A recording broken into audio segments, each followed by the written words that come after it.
ಹಾಸನ ಜಿಲ್ಲೆ ಮತ್ತು ಮಂಡ್ಯ ಜಿಲ್ಲೆಯಲ್ಲಿ ಅತಿ ಹೆಚ್ಚಾಗಿ ಸಾಕುವ ತಳಿಗಳು ಹಳ್ಳಿಕಾರ್ ಹಸುಗಳು, ಎತ್ತುಗಳು. ಮಲೆನಾಡು ಗಿಡ್ಡ ತಳಿಯ ಹಸುಗಳ ಮಹತ್ವದ ಬಗ್ಗೆ ಸವಿವರವಾಗಿ ಮಲೆನಾಡು ಗಿಡ್ಡ ಅಭಿವೃದ್ಧಿ ಸಾವಯವ ಕೃಷಿಕರಾದ ಪತ್ರಕರ್ತ ಡಾಕ್ಟರ್ ನಾಗೇಶ್ ರಾಗಿಮುದ್ದನಹಳ್ಳಿ ರವರು ತಿಳಿಸಿಕೊಟ್ಟಿದ್ದಾರೆ.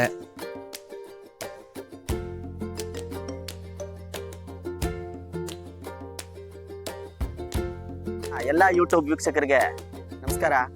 ಇವತ್ತು ಬಂದು ಮಲೆನಾಡು ಗಿಡ್ಡ ಹಸುವಿನ ಬಗ್ಗೆ ನಾನು ಮಾತಾಡ್ತಾ ಇದ್ದೀನಿ.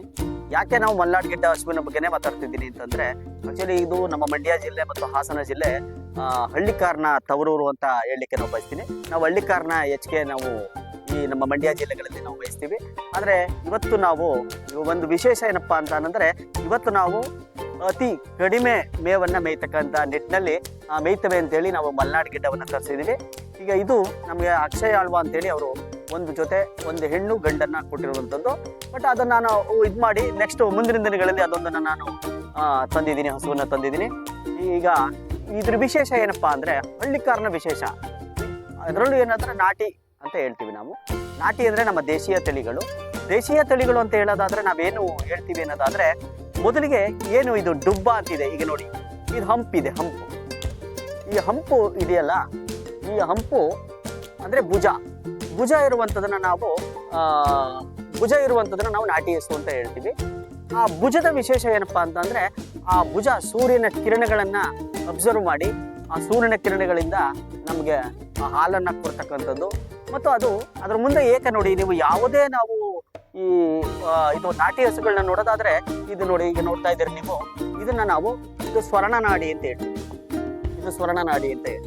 ಈ ಸ್ವರ್ಣನಾಡಿನಲ್ಲಿ ಈ ಸ್ವರ್ಣನಾಡಿ ಯಾಕಪ್ಪ ಅಂತಂದ್ರೆ, ನೀವು ಯಾವುದೇ ಬೇಸಿಗೆನಲ್ಲಿ ಬಿಸಿಲಲ್ಲಿ ನಿಲ್ಲಿಸಿ ಅಥವಾ ಮಳೆಗಾಲದಲ್ಲಿ ನಿಲ್ಲಿಸಿ ಅದು ಶೇಕ್ ಆಗ್ಲಿಕ್ಕಿಲ್ಲ. ನಮ್ದು ನಾಟಿ ಹಸುಗಳು ಶೇಕ್ ಆಗಲ್ಲ. ಅದೇ ನೀವು ನಮ್ಮ ಮ್ಯಾನ್ ಮೇಡ್ ಏನು ಜರ್ಸಿ HF ಅಂತಿದ್ದಾವೆ, ಅವೇನಾಗ್ತವೆ, ಶೇಕ್ ಆಗ್ತವೆ ಬಿಸಿಲಲ್ಲಿದ್ರೆ. ಯಾಕಂದ್ರೆ ಮಾನವ ನಿರ್ಮಿತ ಹಸುಗಳು ಇವಂಗಲ್ಲ, ಇದು ಭಗವಂತನ ಪ್ರೇರಣೆಯಿಂದ ಬಂದಿರತಕ್ಕಂಥದ್ದು, ಅದರಲ್ಲೂ ನಮ್ಮ ಭಾರತೀಯ ದೇಶೀಯ ಹಸುಗಳು.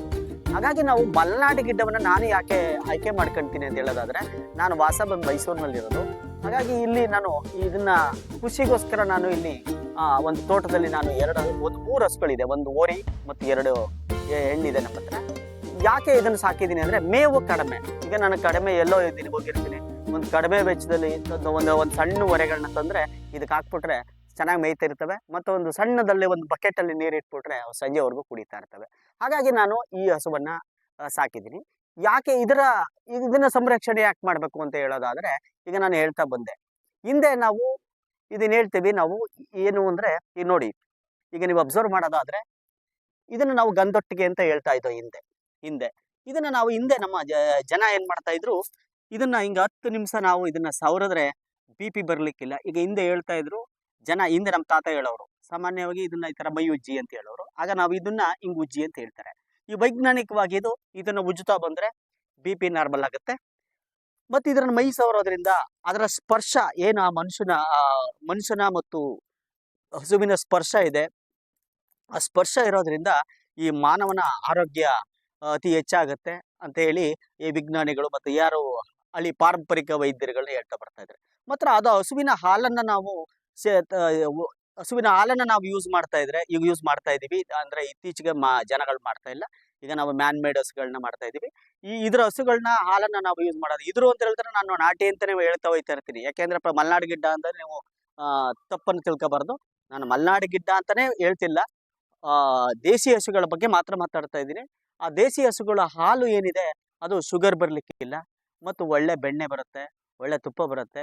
ಆ ಬೆಣ್ಣೆಯಿಂದ ಈಗ ನಿಮಗೆ ಪಾರಂಪರಿಕ ವೈದ್ಯರನ್ನ ಕೇಳೋದಾದ್ರೆ, ಆ ತುಪ್ಪವನ್ನ ಅದನ್ನ ಔಷಧಿ ರೀತಿಯಲ್ಲಿ ಮತ್ತು ಪಂಚಗವ್ಯ ಚಿಕಿತ್ಸೆ ಅಂತಾನು ಮಾಡ್ತಾ ಇದ್ದಾರೆ. ಈಗ ಆ ಪಂಚಗವ್ಯ ಚಿಕಿತ್ಸೆ ತುಂಬಾ ಜನಕ್ಕೆ ಭಾರಿ ಆರೋಗ್ಯವನ್ನ ಕೊಡ್ತಾ ಇದೆ. ಇದು ಯಾಕೆ ನಾವು ಸಂರಕ್ಷಣೆ ಮಾಡಬೇಕು ಅನ್ನೋದನ್ನ ಇದಾಯ್ತು. ಇದರ ಮಹತ್ವ ಏನು? ಈಗ ನೋಡಿ, ಇದರ ಮಹತ್ವ ಏನಂದ್ರೆ, ಈ ಸಗಣಿನ ನಾವು ನೋಡೋದಾದ್ರೆ, ಈಗ ನೋಡಿ, ಇದನ್ನ ನೀವು ಮಳೆಗಾಲದಲ್ಲಿ ನೋಡಿದ್ರೆ ಅದರಲ್ಲಿ ಒಂದು ಓಲ್ ಆಗಿರ್ತವೆ. ಈಗ ನೋಡಿ, ಇದು ಹಿಂಗಿದೆ ಇಲ್ಲಿ. ಈಗ ನೀವು ಇದನ್ನ ಅಬ್ಸರ್ವ್ ಮಾಡೋದಾದ್ರೆ, ಇಲ್ಲಿ ಓಲ್ಗಳಿರ್ತವೆ. ನೋಡಿ, ನೀವು ಅಬ್ಸರ್ವ್ ಮಾಡಿರ್ಬೋದು, ಇಲ್ಲಿ ಓಲ್ ಇದೆ. ಈ ಓಲು ಎರೆಹುಳು ಅದನ್ನ ಓಲ್ ಮಾಡಿರ್ತವೆ. ಆ ಎರೆಹುಳು ವಾಸ ಮಾಡ್ತಾವಲ್ಲಿ. ಆ ಎರೆಹುಳು ವಾಸ ಮಾಡಾದ್ಮೇಲೆ ಅಲ್ಲಿ ಒಂದು ದಿನಕ್ಕೆ ಒಂದು 30ರಿಂದ 40 ಅಡಿ ಆಳಕ್ಕೆ ಎರೆಹುಳುಗಳು ಅಂತರ ಆಳಕ್ಕೆ ಹೋಯ್ತವೆ. ಅಲ್ಲಿ ಒಂದು ಅದ್ರ ಜೆಲ್ ಇದೆಯಲ್ಲ, ಎರೆಹುಳು ಜೆಲ್ಲು, ಅದು ಒಂದು ಕೇಸಿಂಗ್ ಆಗಿ, ಬೋರ್ವೆಲ್ ಕೇಸಿಂಗ್ ಆಗಿ ಕೆಲಸವನ್ನು ಮಾಡುತ್ತೆ. ಹಾಗಾಗಿ ಆ ಮಳೆ ಹೋದಾಗ ಅಂತರ್ಜಲ ಅತಿ ಹೆಚ್ಚು ವೃದ್ಧಿ ಆಗುತ್ತೆ. ಹಾಗಾಗಿ ದೇಸಿ ಹಸುಗಳನ್ನ ಬಳಸಬೇಕು. ಮತ್ತು ಇವತ್ತು ನೀವು ನೋಡ್ತಾ ಇದ್ದೀರಿ, ಈಗ ನೋಡಿ, ಈ ತೋಟ ನೋಡಿದಿರಿ ನೀವು, ಈ 7 ವರ್ಷದಿಂದ ಈ ತೋಟ 7 ವರ್ಷದಿಂದ ಸಹ ಯಾವುದೇ ಕೆಮಿಕಲ್ ಅನ್ನ ಯೂಸ್ ಮಾಡದೆ, ಪೆಸ್ಟಿಸೈಡ್ ಅನ್ನ ಯೂಸ್ ಮಾಡದೆ, ನಮ್ಮ ಹಸುಗಳನ್ನ ಗೊಬ್ಬರ ಮತ್ತು ಇನ್ನಿತರೆ ಏನಿರ್ಬೋದು, ಯಾವುದು ಸಾವಯವ ಇತ್ತೀಚಿನ ಇದ್ಯಾವುದು ಇದು ಎರೆಹುಳು, ಎರೆಜಲ, ಎರೆ ಗೊಬ್ಬರ, ಇದನ್ನು ಯೂಸ್ ಮಾಡಿ ಬೆಳೆದಿರ್ತಕ್ಕಂಥದ್ದು. ಹಾಗಾಗಿ ಇದರ ಮಹತ್ವ ಇನ್ನೂ ಹೇಳ್ತಾ ಹೋಗೋದಾದ್ರೆ, ಈ ಸಗಣಿ, ಈಗ ಗಂಜಲದಿಂದ ನೀವು ಪಂಚಗವ್ಯವನ್ನ ಮಾಡ್ತೀವಿ. ಮತ್ತು ಗಂಜಲವನ್ನ 5 ಲೀಟರ್ ನಾವು ಬಸ್ತು ಅಂದ್ರೆ ಮೊದಲನೇ ಬೆಳಿಗ್ಗೆ ಎದ್ದ ತಕ್ಷಣ ಮೊದಲು ಕೊಡುತ್ತಲ್ಲ ಗಂಜಲ, ಅದನ್ನ ನಾವು ಶೇಖರಣೆ ಮಾಡಬೇಕು. ಅದನ್ನ ನಾವು ಅದನ್ನ ಕೆಲವರು ತಜ್ಞರಿದ್ದಾರೆ, ಅವ್ರನ್ನ ಅದನ್ನ ಇಷ್ಟು ಸೆಂಟಿಗ್ರೇಡ್ ನಲ್ಲಿ ಅದನ್ನ ಬಿಸಿ ಮಾಡಿ, ಅದನ್ನ ಬಟ್ಟಿ ಇಳಿಸಿ, ಅದ್ರ ಜೊತೆಗೆ ನಾವು ಅದನ್ನ ಒಂದು ಗೋ ಅರ್ಕ ಅಂತ ಹೇಳ್ತಾರೆ. ಅದನ್ನ ಆ ಗೋ ಅರ್ಕವನ್ನ ನಾವು ಯೂಸ್ ಮಾಡೋದಾದ್ರೆ ಅದರಿಂದ ನಮ್ಮ ಆರೋಗ್ಯ ಬಾರಿ ಚೆನ್ನಾಗಿರುತ್ತೆ. ಮತ್ತೆ ಇನ್ನು ಕೆಲವರು ಹೇಳ್ತಾರೆ ಏನಂದ್ರೆ, ಅದನ್ನ ಬೆಳಿಗ್ಗೆ ಎದ್ದ ತಕ್ಷಣ ಒಂದು ಅರ್ಧ ಸ್ಪೂನು ಬಿಸಿನೀರಿಗೆ ಹಾಕೊಂಡು ಕುಡಿದ್ರೆ ಆರೋಗ್ಯ ವೃದ್ಧಿ ಆಗುತ್ತೆ ಅಂತ ಹೇಳ್ತಾರೆ. ಆದ್ರೆ ಎಷ್ಟು ಮಟ್ಟಿಗೆ ಸತ್ಯ ಅನ್ನೋದು ನನಗೆ ಗೊತ್ತಿಲ್ಲ, ಬಟ್ ಹೇಳಿದ್ದನ್ನ ನಾನು ಹೇಳ್ತಾ ಇದ್ದೀನಿ. ಮತ್ತು ಅದ್ರ ಸಗಣಿಯಿಂದ ನೀವೇನೀಗ ಈಗ ಇದು ಮಾಡ್ತಿದ್ರು, ಧೂಪ್ಗಳೆಲ್ಲ ತರ್ತಾ ಇದ್ದೀರಿ. ನಾವು ಧೂಪ್ಗಳನ್ನ ಈಗ ಅಂಗಡಿಯಿಂದ ತರ್ತಾ ಇದೀವಿ, ಅದೆಲ್ಲ ಕೆಮಿಕಲ್ಲು. ಆ ಕೆಮಿಕಲ್ ಬೇಡ, ಈಗ ನಾವೇ ಯೂಸ್ ಮಾಡ್ಕೋಬಹುದು.